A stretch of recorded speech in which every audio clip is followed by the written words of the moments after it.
The provincial government is putting a great deal of effort now on ramping up vaccination. We have set ourselves, as the President set a target of 300,000 for the country, 300,000 vaccinations a day. We set ourselves a target of 100,000 vaccinations a day. How has been our performance so far? On average, we have been doing between 53,000 and 58,000 vaccinations a day. On a good day, like last week, Wednesday, we did 61,000 vaccinations a day. The indication is that yesterday we did 56,000 vaccinations a day, but on average at the moment we are at 53,000 vaccinations a day. So when we say we want to do 100,000 vaccinations a day, we want to double the number of vaccinations we are doing in Gauteng a day. Double the number of vaccinations in every site. We are also increasing the number of sites. So there's going to be a report from Ms. Mupe on our vaccination program, but I just want to say that in July alone, we did 1 million vaccinations in July alone. We moved from 400,000 vaccinations in June to 1 million vaccinations in July. Just in June we did slightly over 400 vaccinations, and in July we doubled that number. We did 1 million vaccinations, and our target to do 100,000 vaccinations a day is the effort to also far surpass what we have been able to do. So from August and going into September, we are going to be opening a lot of new vaccination sites in partnership in many areas with the religious sector and with the private sector. I just want to say that having been dealing with COVID-19 and the severest third wave, and the impact of the third wave, which forced the country to go into lockdown 4, has impacted also on the economy. So already, other than just last year, where our economy in Gauteng lost 660,000 jobs, other than that, the last few weeks when we were going through the lockdown level 3 has also had an impact on our economy. And the unrests come at the back of us still grappling and dealing with the impact of COVID-19 on the entire economy, the supply chains and value chain in Gauteng, but also on the small businesses in our province. So the unrest have had a very terrible impact on the Gauteng economy. So far, the preliminary estimation is that the cost in rand terms, the damage caused by the unrest is, this is the preliminary estimation, 3.5 billion rands. A lot of this is in stock that would have been looted, and the destruction that has happened.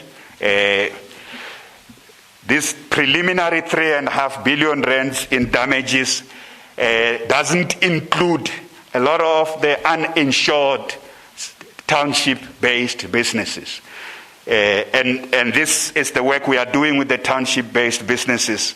MEC Tau is going to present a comprehensive report on the interventions we are going to be making to deal with the impact of the unrest, but not just the unrest, the impact of COVID-19 on the Gauteng economy. How many jobs have been affected so far? 14,500 jobs have been affected by the unrest. In other words, we have had a significant number of people, 14,500 of them. A lot of them still have not resumed duty because there's work, repairs that's still happening in the malls. How many malls were affected in Gauteng, or shopping centers? 30 malls were affected in Gauteng province, and this is in the township townships of Ekurhuleni and the townships of Johannesburg, 1 or 2 areas in Tshwane, in fact it's 3 areas in Tshwane, and 1 area in the West Rand province, for their role, especially in coming out to register for vaccination. We have seen significant registrations, especially amongst the 35 to 49-year-olds, and they've been taking their jabs. I also want to thank those elderly people who initially stopped coming, and they started coming with the younger generations as they take their vaccines now. But we want, our province has not yet vaccinated enough number of people per capita. This is an important criticism we level at ourselves. The per capita, in terms of those who qualify, from the 60-year-olds up to those who are in the range of 35 to 59-year-olds, we still have a very long way to go. That's why we want to double the number of vaccinations. And any vaccine hesitancy is something we cannot afford. Those who have come out, we thank you so much. I want to also take this opportunity to thank our communities throughout the province who came out during the looting and the destruction and the violence that took place 2 weeks ago. I want to thank the people of our province and the communities in their community organizations for coming out to work, and sometimes in the absence of law enforcement agencies, and in many areas in partnership with law enforcement agencies and the security agencies. Many of what could have happened could have been worse if people didn't come to the fore to say it can't happen in our area. We want to thank them. From the point of view of state action, we are, even at a provincial level, taking full stock of, in some instances, why there was no appropriate full response. We are working with national government to make sure that our law enforcement agencies are up to scratch and are always ready for any eventuality that may arise. But on that note, I think we will be able to go to the next set of detailed presentations on the pandemic. Thank you very much.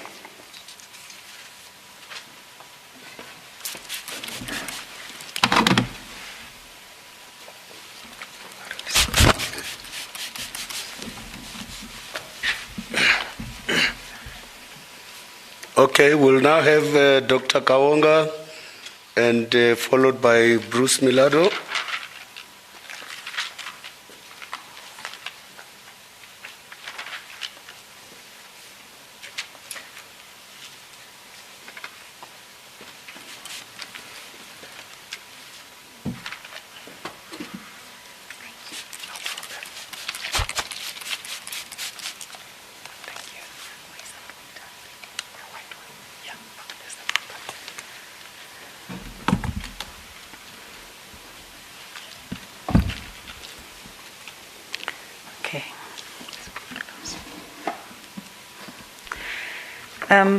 Thank you, Premier, and good morning to everybody. As Premier mentioned, I will do the first of 2 presentations from the Advisory Committee on COVID-19. I'll start and Prof. Milado will follow. So just to start off with, this is a picture of where we are today, based on data, the latest data from yesterday, 29th July 2021. So this graph is presenting the epidemic curve for COVID-19, and the blue bars are the new daily cases. This is starting from May 2020 up to 29th July 2021. And the red line is showing the 7-day rolling average. So I want to start with focusing on the blue bars.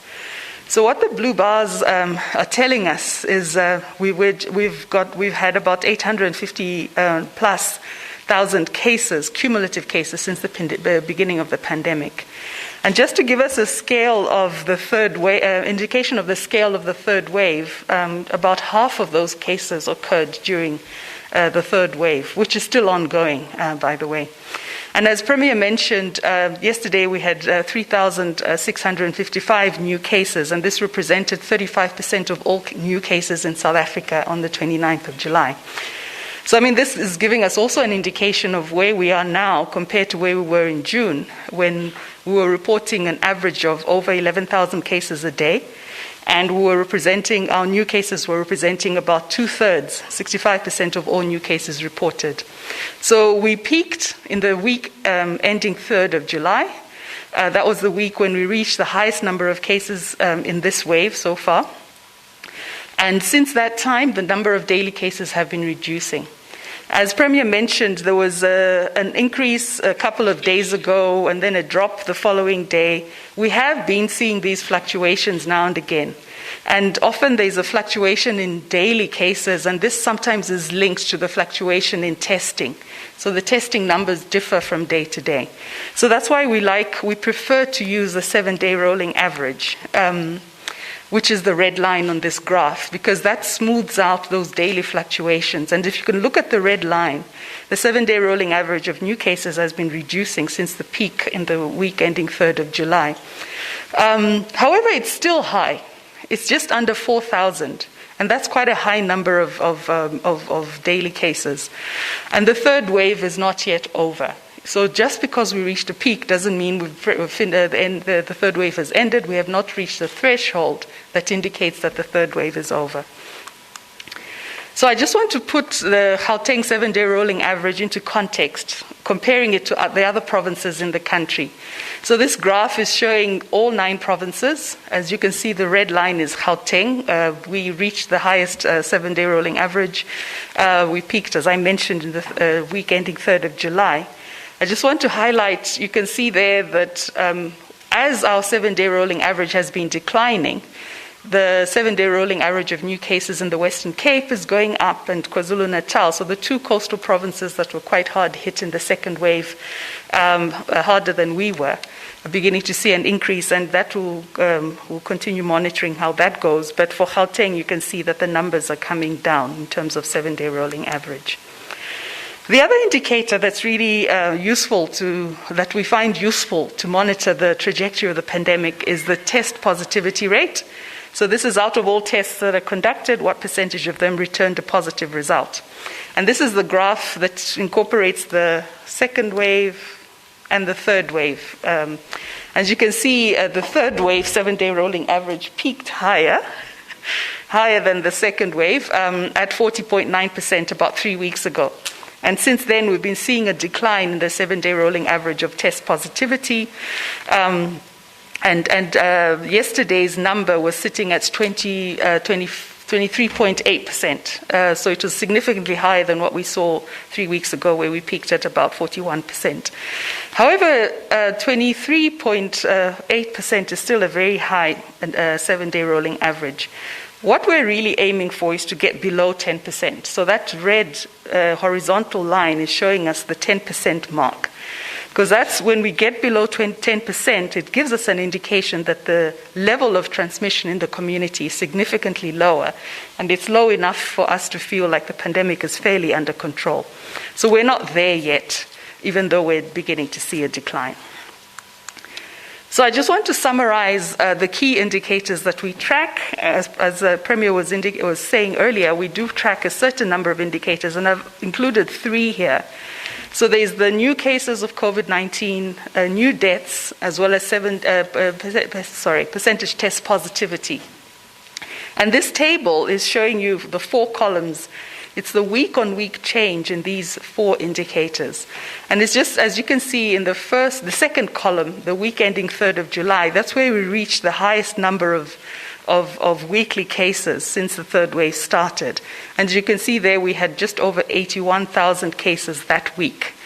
And by the time we got to the 24th of July, we were down to 26,500 cases that week. So we did start seeing a decline starting from the week ending 10th of July. So the numbers in green are showing you that it was a negative change. So in other words, the percentage change was negative, so it was a reduction. However, both the deaths and the new cases, even though they have been reducing, the numbers are still high. So, for example, 26,964 cases in a week is close to what the numbers that we saw at the peak of the second wave. And remember what it was like at the peak of the second wave. We were still in the midst of the strong pandemic. And if you look at the deaths, 796 deaths in a week is higher than what it was at the peak of the second wave.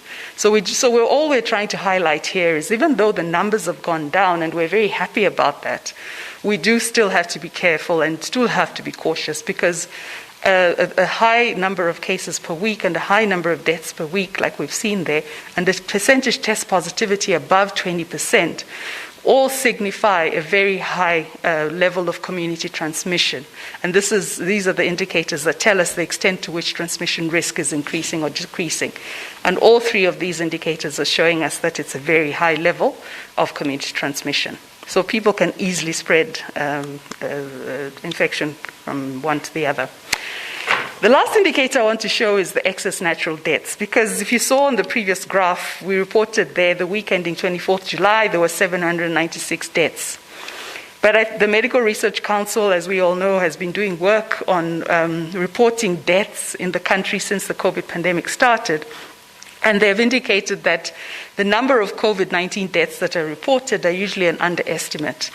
So even though we're seeing a reduction in deaths, when we look at the excess natural deaths, the week ending 24th of July, we actually had 2,300 excess natural deaths, and about 85 to 90% of those are considered to be COVID cases. So we're still seeing a high number of people dying, even though we're beginning to see a reduction. As you can see, the black box there is showing that we're seeing the curve in excess natural deaths in the last 2 weeks has been on a downward trajectory. So we're still not yet out of the woods. When you look at the cases, the deaths, excess natural deaths, and test positivity, despite the fact that we reached a peak in the week ending 3rd of July. So since there's still a high level of transmission in the community and the high risk of infection spreading, what we're cautioning is let's just continue adhering to non-pharmaceutical interventions in order to reduce the risk of spreading infections in Gauteng. The downward slope is a positive thing.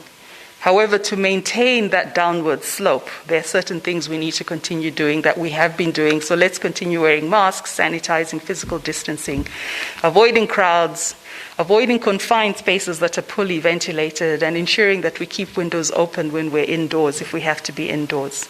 So that's really the message from me. I'm going to ask Prof. Malado to come and present, and he's going to sort of go into detail from the data science and modeling perspective. What are we seeing in the numbers, particularly at the district and sub-district level? What's the risk of resurgence, and what cautions do we then need to start putting in place? Thank you very much.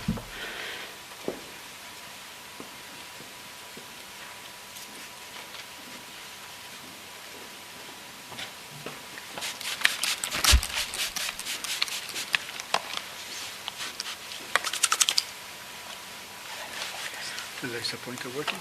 Yeah, it's working.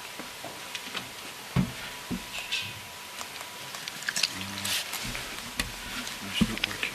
It's not really working. It was working.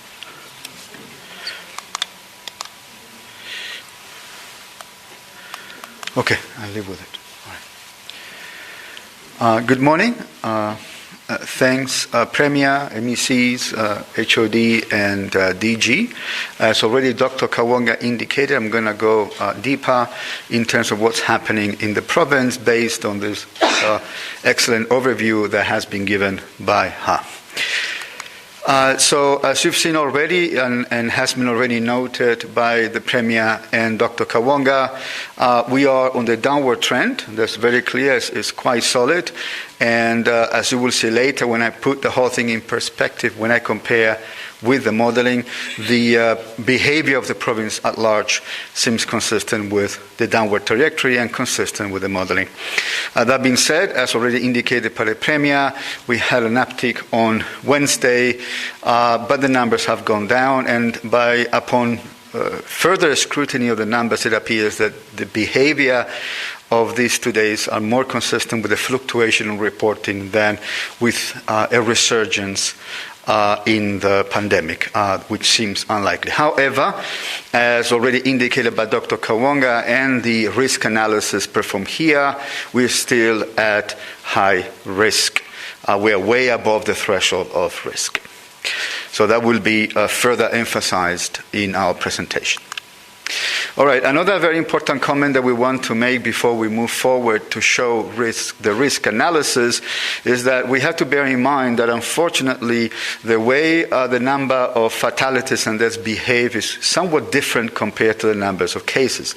So if you compare the behavior of the upper graphs, that's the number of positive cases, compared to the lower graph, which talks about the number of officially recorded COVID-19 deaths, you can see that whereas the number of cases drops very fast when we are on the downward trajectory, that is not the case for fatalities and deaths, unfortunately. It drops off much more slowly, and as a result of that, the healthcare system is under a lot of pressure. And that's one of the reasons we always say that while we are at high risk, while we are at risk, there is a lot of pressure, and we should continue adhering to social distancing. And unfortunately, what we will see is that the deaths will slowly go down, more slowly than the number of cases. The third wave does not seem to be any different compared to the first and the second in this respect. A very important indicator that we have to look at to understand the overall picture is mobility. You see there the Google reports as of July 18th. Let's focus on the red one just to simplify the picture. You can see that in the past 2 weeks we've seen a significant drop in mobility, which of course has helped in reducing transmission. And if you look at the red curve, it's not too far above the dip that we saw during the second wave. So that clearly is helping in reducing the overall number of transmissions in the province. Now, if you look at the Facebook data, it's a comparative analysis between the two, shows that both indexes seem to be consistent in that the last couple of weeks has displayed a significant drop in mobility. You can see the Facebook data in terms of the city of Johannesburg, Tshwane, Ekurhuleni and Sedibeng. You can see when you look at the lower graph, the dark blue, that there is a sharp decrease in mobility as well that Google has already indicated, which basically means that the mobility certainly has decreased in the province. All right, let's look at the risk indexes. The risk indices were very important to assess whether we were going towards a wave, and now they're very important to assess how far away we are from the peak and where we are going, and what kind of risk do we have, not just at the level of the province, but also at the level of districts and sub-districts. So if you look at the overall interactive map we've created for the risks, you can see that Gauteng remains still at high risk. Some provinces like Limpopo and Mpumalanga and the Northwest seem to be slowing down. You can see the index is going down, but we have already also observed that the Free State and the Northern Cape have stopped dropping, and that's a source of concern, in addition to the fact that the coastal provinces don't appear to be on the downward trajectory just yet. So that is, we are facing a complex picture nationwide, and we need to pay attention to that as a province as well. In terms of the province, when you look at the risk index, it's a different way of looking at the data Dr. Kawonga has shown. You can see that we are solidly on the downward trajectory, and I will put that in context when I show modeling. However, we are still significantly above the high risk threshold, as you can see. Yes, we are dropping, but we're still very high. We cannot relax. The situation remains complex. We can look at those indexes at the level of districts, and you can see that all districts in the province are on the downward trajectory as well, individually. However, we still remain way above the threshold of high risk in all the districts of the province. It's very important, and now obviously we have to assess what was the impact of unrest a couple of weeks ago.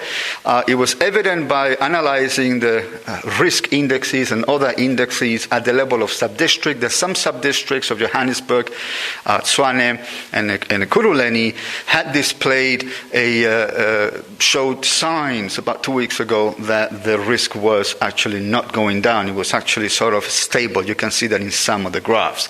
However, during the second half of last week, we saw that despite that behavior, all the numbers and risk indexes in all the sub-districts have resumed their downward trajectory. And you can see that all the sub-districts in the province are on the downward trajectory as we speak. However, as I said earlier, the situation still remains at high risk, significantly above the high risk threshold. You can see a similar situation in Ekurhuleni, in the 3 sub-districts of Ekurhuleni, where we saw at the time of the unrest that the risk index was not dropping, it was sort of like kept more or less constant, and then it continued to drop. About the second half of last week, same situation in Sedibeng and similar in the West Rand.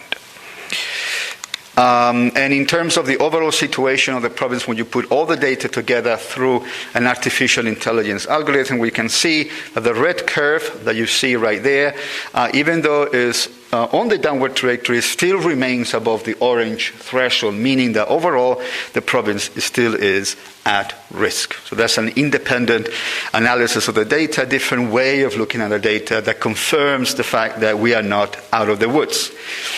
Now, before I conclude, let me show you how the whole thing, in particular the number of active cases compare to the predictions and the modeling. That's extremely important to understand whether there is something abnormal in the data. If the data deviates from modeling, we need to really understand why.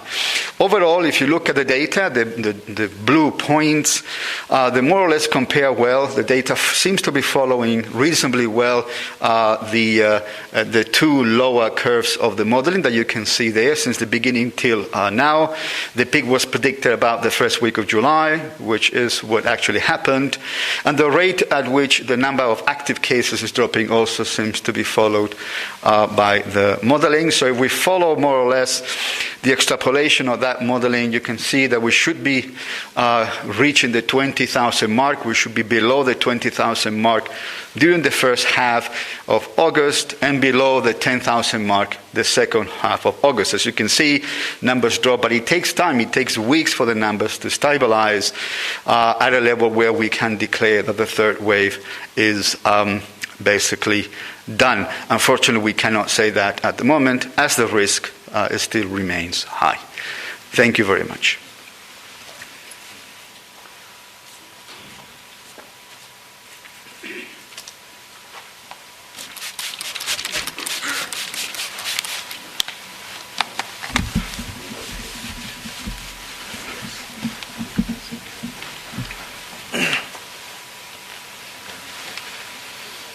Okay, thank you very much, Prof. Milado. Now we will call Ms. Nomsa Mupe to talk about the vaccination rollout program.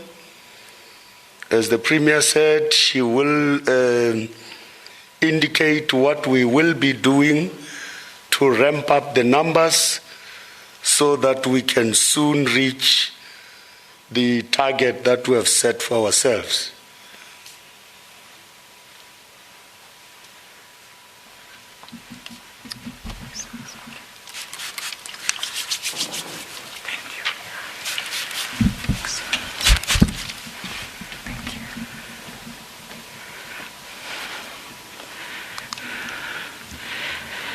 Thank you, Premier, MECs, colleagues and the HODs that are here, as well as the members of the media. I am providing an update on the state of vaccination in the Gauteng province. And as the Premier has said, the vaccination program has been ramped up. And we are expected to ramp it up even more in the coming months.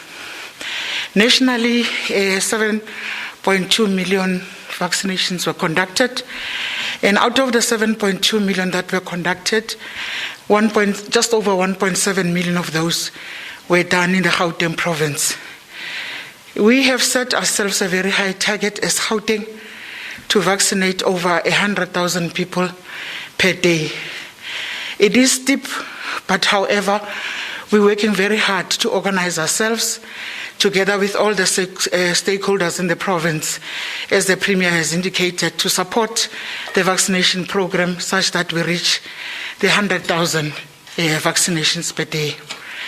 But what I'd like to indicate is that while we are ramping up and we are moving at a fast pace, we remain concerned about those that are above the ages of 60 that are not coming forward for vaccination.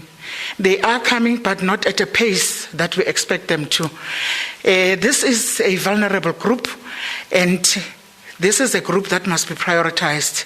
We also want to say that we are grateful to the people that are above 35 years old who've supported the program by ensuring that as and when they come for vaccinations, they bring their uncles, grandmothers and grandfathers to the sites for vaccination.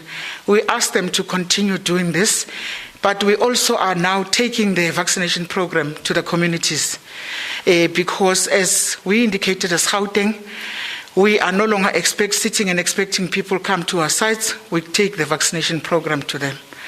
The second category that we are concerned about are the males that are above the ages of 50. When we analyze our data, we realize that this group is not coming for vaccination as expected. We are appealing to everyone that's in the house and everyone that's watching this program to say that, please, males, we request you to please come to vaccinate, particularly the ages of 50 years and above. The next slide just shows how, as a province, we've performed per district. Obviously, Johannesburg will lead the pack because that's where the greatest number of people that are supposed to be vaccinated are. They have just done just over 756,000 vaccinations, and they are followed by Tshwane with just over 450,000, and Ekurhuleni at 369,000, and our two district councils are between 9,000 and 91,000, and 104,199 as performed in the West Rand, and that totals up to the figure of just above 1.7 million that we've done as Gauteng. We want to ensure that before the end of this coming week, we should have hit the 2 million mark as Gauteng, and even more because we are running at a fast pace. So for us to be able to achieve the target, the ambitious target that we've set for ourselves, we have brought on board a lot of vaccination sites. But what we're going to be talking about today are those vaccination sites that work over weekends. And we are just showing those that would work over weekends. And as the Premier, those who listened to him yesterday, he did speak about 660 sites that we have as Gauteng. And of that, 60% of those are in the public sector and the remainder in the private sector. So we want to ensure that our vaccination sites reach 500 and even more, so that we get as many people as possible vaccinated. So for this weekend in the Johannesburg district, we have got the Chris Hani Multipurpose Center that has always been working for the past 3 to 4 weeks. It's been working on Saturdays and Sundays. The operating times are between 8 and 2 p.m. We also have the Houghton West Drive that operates on Saturday, between 8 and 4 o'clock, and the Hadzolo Medical Rescue that is also operating on Sunday between 8 and 2 o'clock. In the Tshwane district, we have got 8 sites that will be operating over the weekend, and all of them will be operating between 8 o'clock and 3 o'clock. They are all operating on Saturday and Sunday, as well as during the public holidays. In Ekurhuleni, we have got 3 that are operating this weekend on Saturday. They operate between 9 o'clock and 3 o'clock. And 1 o'clock. That's Polar Park Community Health Center, Noctela Ngwenya Community Health Center, and the Christian Family Church, South Africa. In Sidibeng, It's 2 vaccination sites that are operating. They will operate on Saturdays between 8 and 3 o'clock. That's your President Hyper Shopping Center in Sharpeville and also the Salts of Etzodete Sports Center in Zone 14. So we will be bringing more and more of these sites that will operate on Saturdays and Sundays to ensure that as many people come for vaccination. What we'd like to appeal to Gautengers is that please, even if you are not scheduled to come on a weekend for vaccination, please do come. You will be assisted. We have always been saying, as Gauteng, we don't turn anyone away.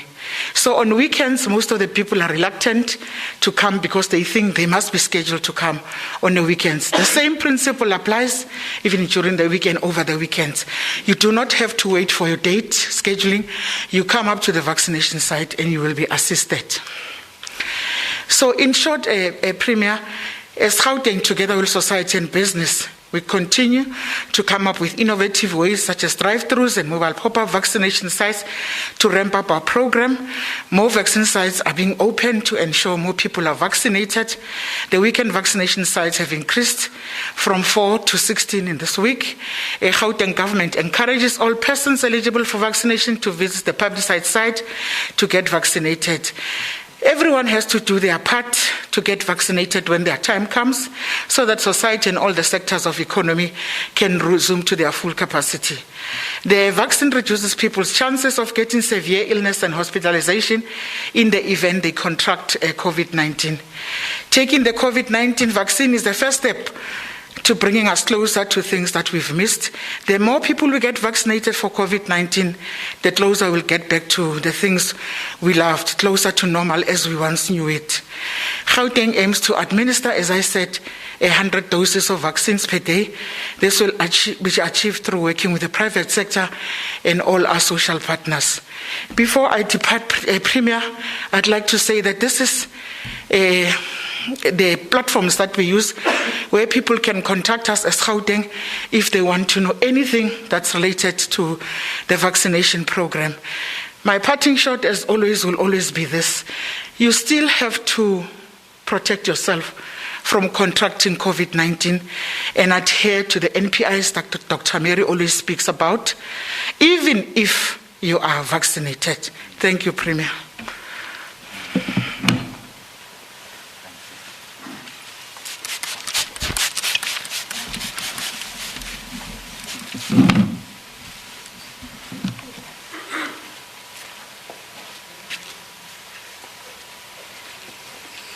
Okay, we'll now call MEC Parks Tau to talk to us about what we are doing to get our economy going again.